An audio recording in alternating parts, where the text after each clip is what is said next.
Operation Fortune is a very interesting. I think Guy Ritchie is pitching for. He wants to do a James Bond movie. This feels like a James Bond movie. The music feels like a James Bond movie.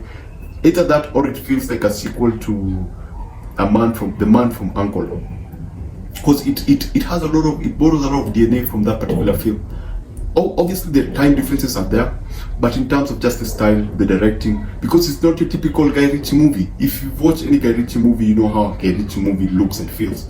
You know how he edits. It's there, but it's not very strong in this particular film. This is an espionage, detective, spying. It feels like a sequel to Man of Uncle. Let me just put it that way.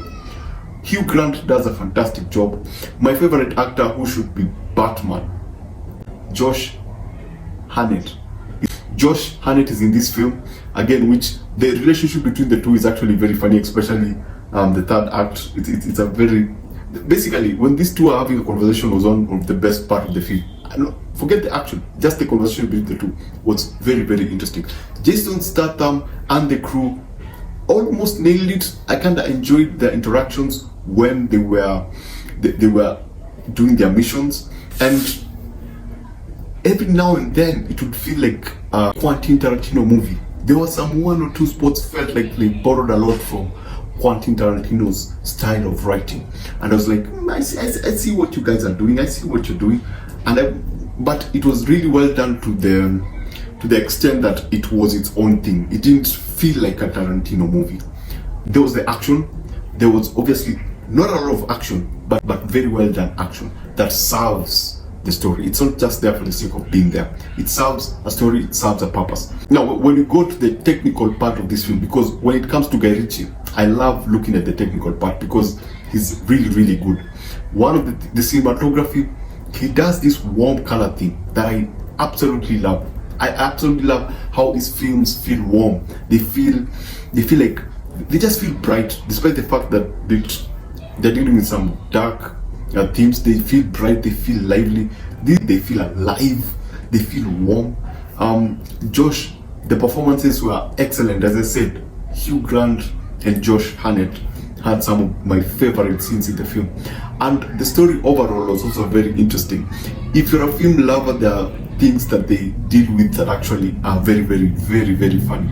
The ideas of superstars and how superstars behave, and what it means for a rich person to be obsessed with the superstar. That was kind of funny. The relationship between these two characters was also, I wouldn't call it interesting, but I honestly didn't get where the relationship was going. Yeah, it was interesting, it was fun, but where was the relationship going? We know what happened to them before, but was there something else between them?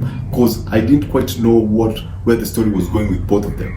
Were they rivals? What is it about them? Were they in love, or are they just co-workers who are just trying to have fun? That's something that I couldn't totally get. Jason Statham feels alive in this film. In a way, it doesn't go back to the Guy Ritchie we know. Do not compare this with the previous Guy Ritchie, Jason Statham collabos of the late 90s and early 2000s. Those are totally different. Wrath of Man, yeah, this feels like it belongs to that particular universe. But Wrath of Man was shot differently. It was great. This is very colorful. This is a very different James Bondy kind of Jason Statham. So this movie, is it entertaining? Our channel is all about entertainment, so it's not about the cinematography, the performances. It's about the entertainment value of a movie. Yeah, this is, if you love Guy Ritchie, this is a very entertaining film. There are 1 or 2, 3. It doesn't feel like Guy Ritchie, but it looks beautiful, and the soundtrack is a James Bond soundtrack, and it's very, very entertaining in terms of the action. The action, it's not always there, but the lead up to the action actually is one of the best part about this film. It's the most entertaining part of this film. The gun work actually happens a lot in the third act. We don't see a lot of guns, but we see a lot of espionage in terms of tracking, hacking. We see a lot of tech-based kind of crime, and it's fun. It's fun with some of the characters that are introduced.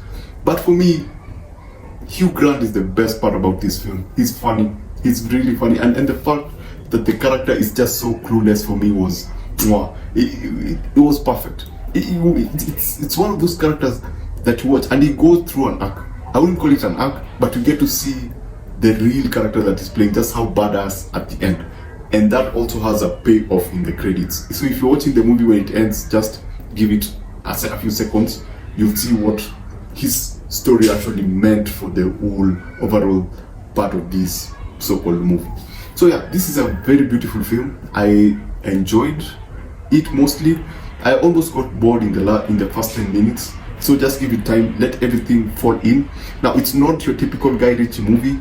It's not the best James Bond movie you've ever seen. It's not as good as The Man from U.N.C.L.E., but as a standalone film, it's entertaining enough for you to keep you hooked, to keep you engaged, and to keep you smiling. And if you love Josh Hartnett, I keep saying that he should be the next Batman. I believe that he has what it takes to be that particular character. Jason Statham kills it. Hugh Grant nails it off the park. The bad guys, yeah, but I love some Ukrainian and some, are they Russian? Not Russian bad guys. I love the way they were portrayed. You know, when it comes to Guy Ritchie, when it comes to gangsters, he knows how to capture that very well. So thanks for watching. That's Operation Fortune, and subscribe, and I will see you on the next one.